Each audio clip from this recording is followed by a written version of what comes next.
10 tips for getting the most from your digital camera.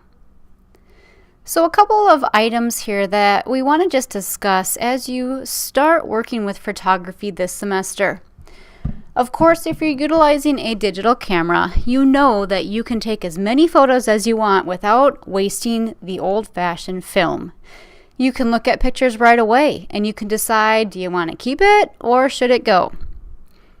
And we only need to print the images that we want. We don't have to process whole entire rolls of film and then figure out where in the world do we store all of these photos.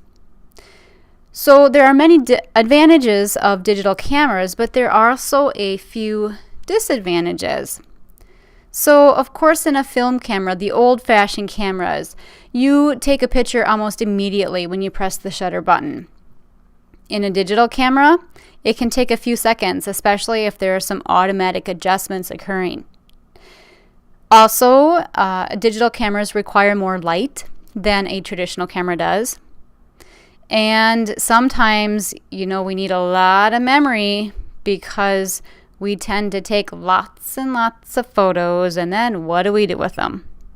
So here are a few tips that you should probably keep in mind to try to overcome some of those disadvantages and getting the most out of our digital photography.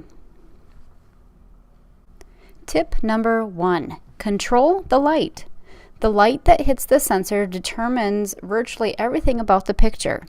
So you can control how that light hits the sensor with 3 settings. The focus, which we adjust the lens in relation to the sensor. The aperture or f-stops, remember this determines how wide the shutter opens. So if we have a wide opening, that lets more light in. If we have a narrow opening, that lets less light in, which then equates to an f-stop. So the higher the f-stop, that means that the opening is smaller. And the lower the f-stop means that the opening is larger. Again, remember, think of that like a percentage. The aperture also determines the depth of field.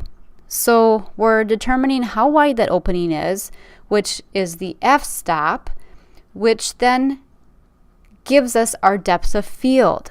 So in a low f-stop, we have a shallow depth of field.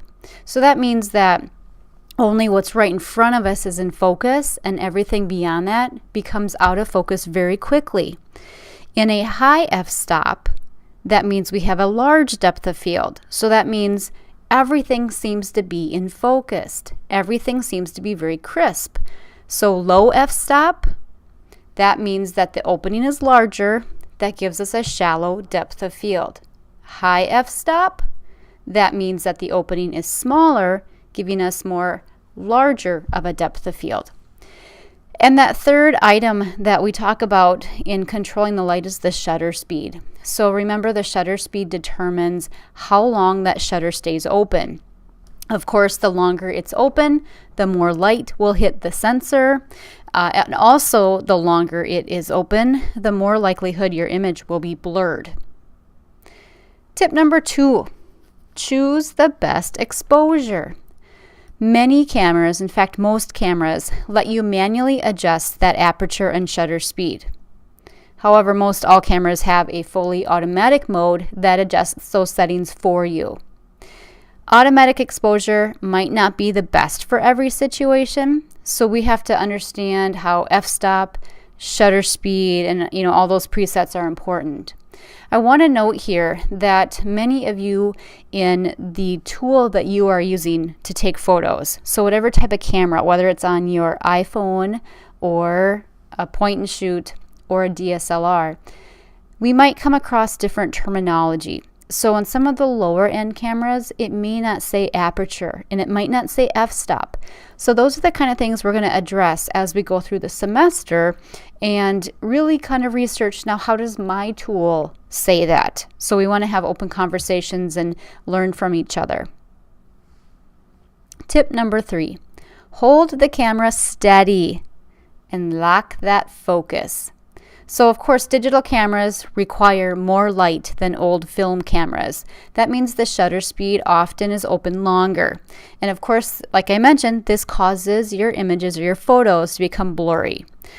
So one of the key things we can do is press the button halfway to focus. Many cameras will allow us to do that. And once we're in focus, then we go ahead and snap that shot. One thing we'll learn also is that anchoring yourself, either using a tripod or trying to anchor your arm, because when you do press down to take the photo, you do shake that camera just slightly. Step number 4, use optical, not digital, zoom. Optical zoom physically changes how far the lens is from the sensor.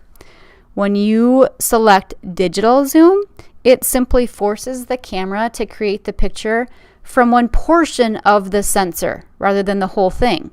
So it's really an artificial zoom. And you can do the work of that digital zoom yourself, and you can do it often much better than what your camera thinks it can do. And the 5th tip here is to preserve the battery. If you have an LCD screen, don't leave it on all the time. That uses a lot of battery power. So keep it turned off unless you're previewing the photo that you just took. Try to keep that LCD screen off. Tip number 6, delete those unwanted photos right away. So look at the photo as soon as you take it, or if you're taking a small series of photos, look at them shortly after you've taken them. You will know right away if you need to take another or if something is just totally not right. And so delete those unwanted ones right away. Also maximize your storage space. That's tip number 6. Upgrade to a larger memory card if possible. And you might have to lower the resolution. Sometimes some cameras will have a crazy high resolution and you have no intention of printing that photo at 30 inches by 30 inches. So be sure that that resolution is set appropriately, and that will help maximize your storage space. Tip number 8, transfer your photos. It's a good idea to copy your pictures soon after you take them. So that way you won't lose something if your camera breaks, if you drop your camera in the water, if something happens, you still have those backed up. Tip number 9, know your print options. We have become digital hoarders. That means we keep everything, and that's okay if you've got that digital storage space.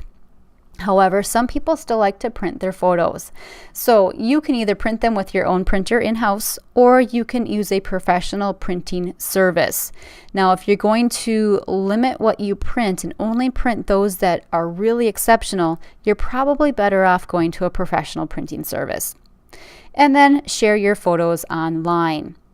If you are going to share your photos, whether it be via email or some type of social media, make sure that you resize them before you send them, because we know photos can get extremely large, really large. And what does a large file do? It takes forever to download. So make sure that they're appropriately sized. Of course, you always want to save what we call your native, your original file. Save that. Don't reduce that resolution and then save that reduced resolution image. You always want to keep your high res or high resolution image. So in order to share it, you may have to reduce the resolution, which we measure in dots per inch, DPI. Or you might have to reduce the overall image size, which typically might be measured in inches or pixels. So just make sure that you have appropriately sized those photos before you share them online. There are 10 tips to help you as you get started with your camera.